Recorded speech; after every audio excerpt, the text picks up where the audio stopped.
The Historical Society of Ottawa acknowledges that as we share these stories from our past, we are on what remains the unceded land of the Algonquin Anishinaabe people.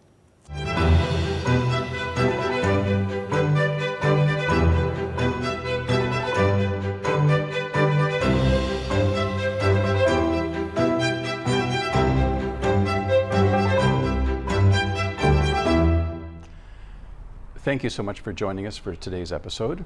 This series is a collaboration between the Historical Society of Ottawa and Rogers TV. I'm Ben Weiss. I'm with the Historical Society of Ottawa, where we've been telling Ottawa's great stories since 1898. If you find Ottawa history as fascinating as we do, I urge you to check out our website, our monthly speaker series, and follow us on Facebook and Instagram. And enjoy today's segment.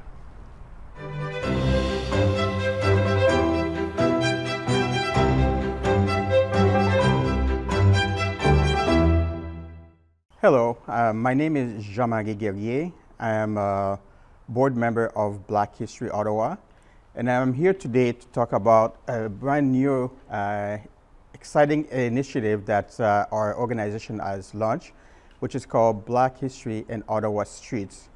This is a bus tour where we invite visitors to come learn about stories, mostly untold stories about the Black Canadian history. And we will visit different sites around the city. And on each site, we'll tell you some stories about people that were able to make great contributions to this city, Ottawa, and this country, Canada. The tour is something that we launched this summer.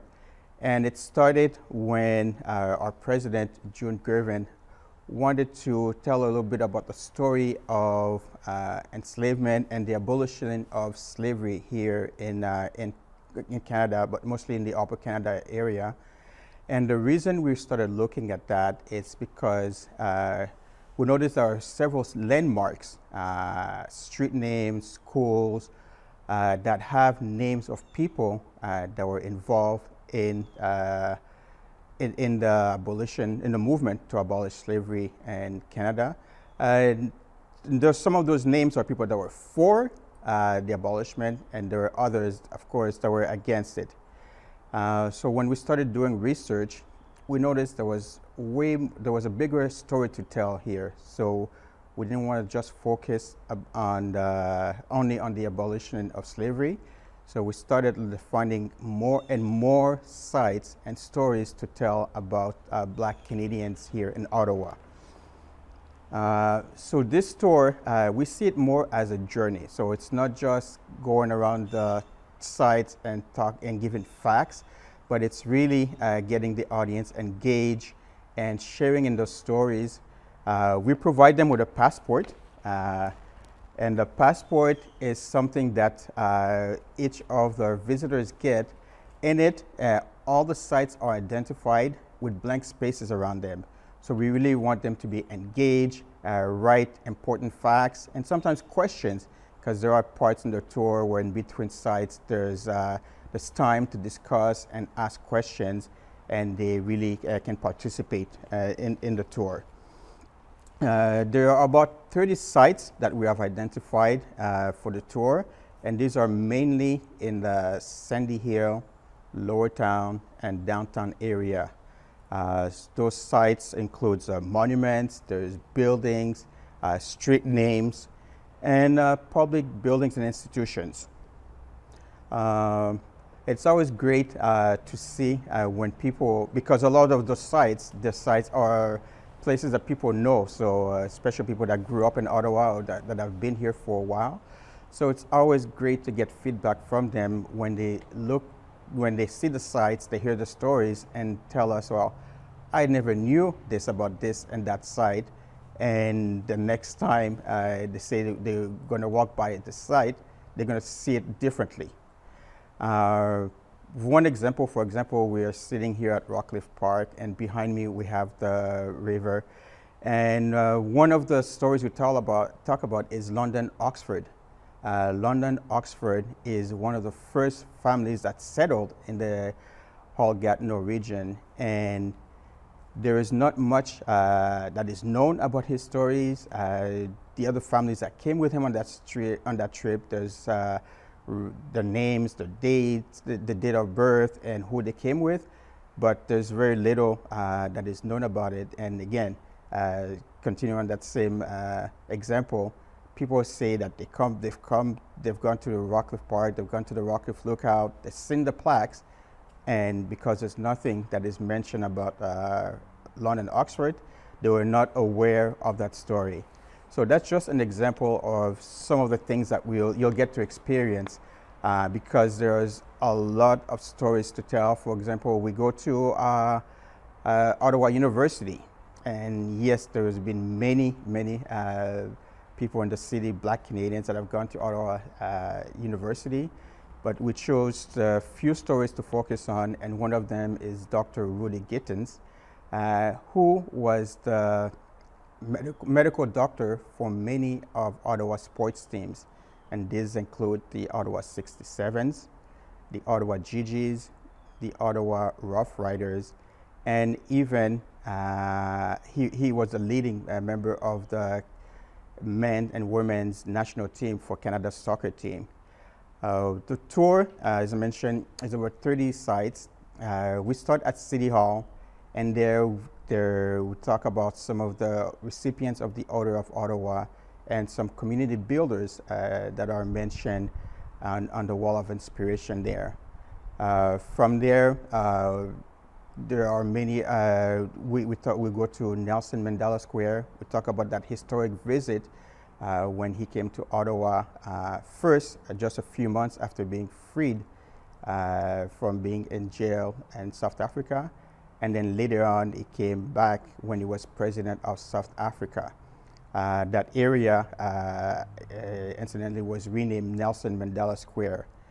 And then as we continue on our tour, there's the National War Memorial, where we have the opportunity to talk about Canada's, the Black Canadians in military service. And this is a service that dates back to as far back as the War of 1812, as many Canadians, Black Canadians, took the British offer to fight with them because that was for them an opportunity for freedom.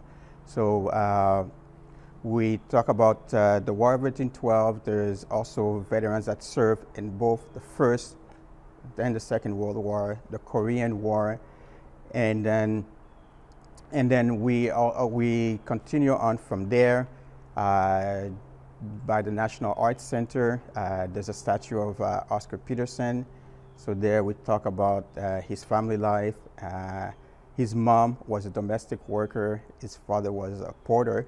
And those are two important occupations because many of the women that came from the Caribbean came as West Indian workers, over 3,000 of them, and some settled here, and the ones that did were among the pioneers that helped build the Black community here in Ottawa.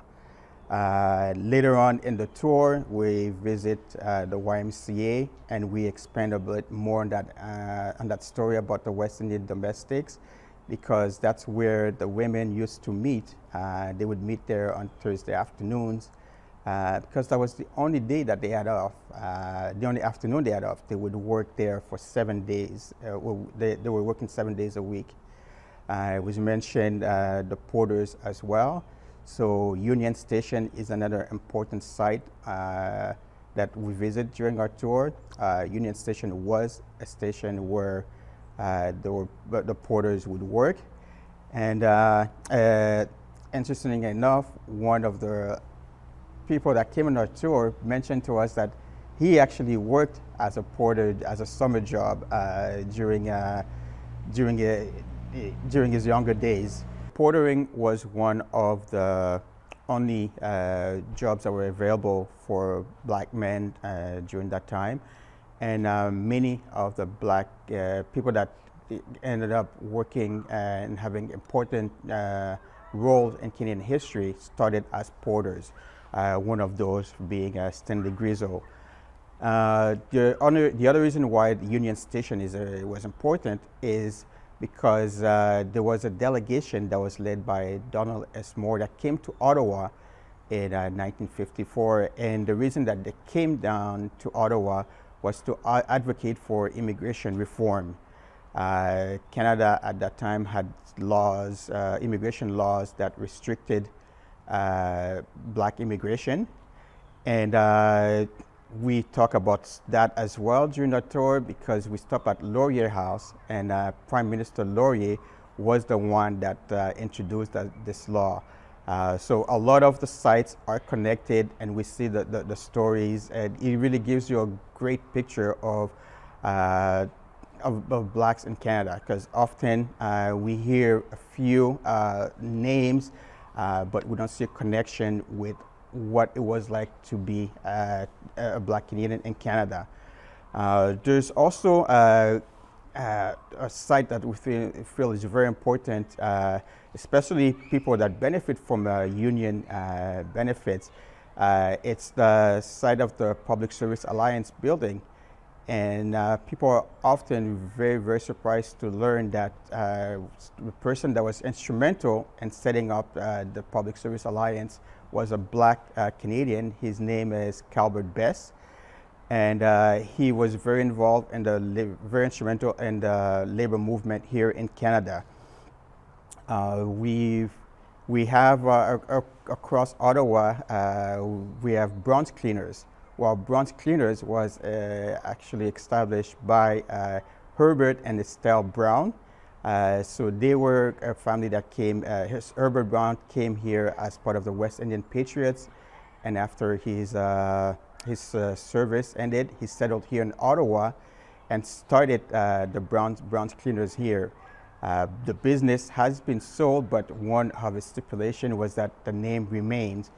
And so bronze cleaners, when they started it, it wasn't just a regular business. It actually served as a community service, because that's a place where people that came to Canada, they came to get information, they helped them settle in, and Herbert Brown actually stepped in as a father for many of the young ladies that was when they were getting married, because often their parents were not here in Canada. And Estelle Brown was the one that made the dresses for the ladies getting married. We talk about also some of the earlier black families. So we have the Barbers that settled in Lowertown. So we talk about the families. We go by Barber Street. So there is an actual street that is named after them. We talk about as well a descendant of Paul Barber that was one of the first families that came here to Ottawa. His name is Jack Barber. He's actually in the Ottawa Sports Hall of Fame. That is something that we cover as well. So some of the members of the Ottawa Sports Hall of Fame. And Jack Barber was a leader, a big mover and shaker behind the speed skating here in Ottawa. And he was also affiliated with the early version of the Ottawa Senators. So we mentioned that when we first started this project, we were looking about the abolition movement here. So when we go down Osgood Street, we talk about that. We talk about one incident in particular that involved Chloe Cooley. We talk about the role that William Osgood, that Lieutenant Governor John Simcoe had in introducing an act to limit slavery here in Upper Canada, and then we also talk about some of the people that witnessed it, that reported that, the impact that had in stopping bringing new slaves here in Canada. So the tour, as we mentioned, is over 28 sites, and then the stories that we tell, they start as early as the 1800s, but in between sites, when there's time, we also give a little bit of introductions and a little background story about blacks in Canada in general. So we'll talk about the settlement in different areas. So whether it is in British Columbia, whether it is people that settled in Alberta, people that settled in Quebec. In Nova Scotia, we talk about the Black Canadian experience. A lot of the blacks that came and served in the military, one of the places that they settled in early Canada was in Nova Scotia. And we mentioned when they were promised land and the fact that they were not given as much, they were given smaller plots of lands, and often lands that were not suited for agriculture. And so therefore they had to go work, and were not able to have they were not able to settle and grow and have the same type of opportunities as others that received better plots of lands. It is a tour that takes you around and gives you a broad idea about Black Canadian history. We use the sites here in Ottawa, but we go across Canada, and a lot of those sites that you're familiar here with, we don't have to necessarily give you the facts about these things, although we do, but it's more about the stories and the connection with the Black Canadian experience. The tour, it has been started this summer, and will be again going on next summer. It is being offered right now every Saturdays, and we will be looking at for next summer expanding it.